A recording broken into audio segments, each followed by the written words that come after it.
തീരുമാനങ്ങൾ എടുക്കുമെന്നാണ് നമ്മൾ മനസ്സിലാക്കുന്നത്.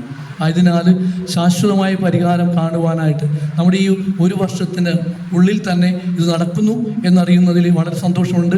എങ്കിലും നമ്മൾ പ്രതീക്ഷയോടുകൂടി മുന്നോട്ട് പോവുകയാണ്. നമ്മൾ പറയില്ലേ, വെന്ത് കഴിഞ്ഞല്ലോ, ഇനി വേവുന്നത് വരെ കാത്തെങ്കിൽ ഇനി ആറുന്നത് വരെ കാക്കാം. അപ്പോൾ ഭക്ഷണം അങ്ങനെ തന്നെയാണ്.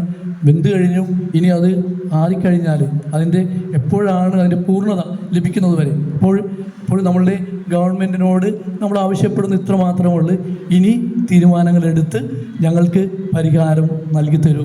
അങ്ങനെ സാധിക്കട്ടെ.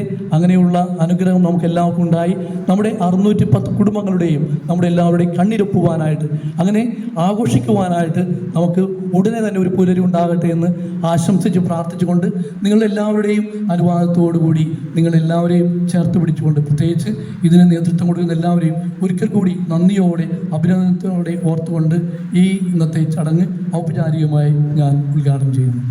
അതായത് പാർലമെന്റിൽ ഓഗസ്റ്റ് മാസം 8-ാം തീയതി വഖഫ് ഭേദഗതി ബിൽ അവതരിപ്പിക്കുകയും അത് JPCക്ക് വിടുകയും ഇവിടെ നിന്നും ഞാനടക്കം അച്ഛനും വികാരി ജനറലുമെല്ലാം ബാംഗ്ലൂരിൽ പോയി JPCക്ക് നിവേദനങ്ങൾ കൊടുക്കുകയും തുടർന്ന് നാം 2024 ഒക്ടോബർ 13-ാം തീയതി ഞായറാഴ്ച കുർബാന കഴിഞ്ഞതിന് ശേഷം അച്ഛൻ വന്ന് ഉദ്ഘാടനം ചെയ്ത നിരാഹാര സമരം ആരംഭിക്കുകയും ചെയ്തു.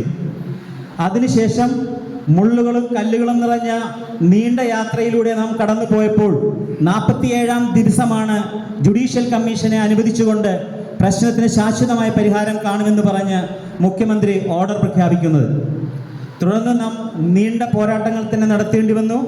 പലപ്പോഴും നീതി നിർവഹണവും നിയമനിർമ്മാണ സഭയുമെല്ലാം നമുക്ക് എതിരായപ്പോഴും നീതിബോധമുള്ള ശിശു ധർമാധികാരിയെ പോലെയുള്ള വിശ്വസ്തരും ശക്തരുമായ നീതി നിർവാഹകർ ഇടപെട്ടതിൻ്റെ പേരിലാണ് ഈ ഭൂമി വഖഫ് ഭൂമിയല്ല, ഇത് പെർമനന്റ് ഡെഡിക്കേഷൻ കൊടുത്തിട്ടില്ല.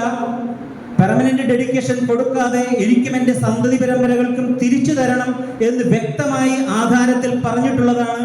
ഓരോ കോടതി, സുപ്രീം കോടതി വിധിയെയും ചൂണ്ടിക്കാണിച്ചുകൊണ്ടാണ് ധർമാധികാരി ഈ വിധി പുറപ്പെടുവിച്ചത്.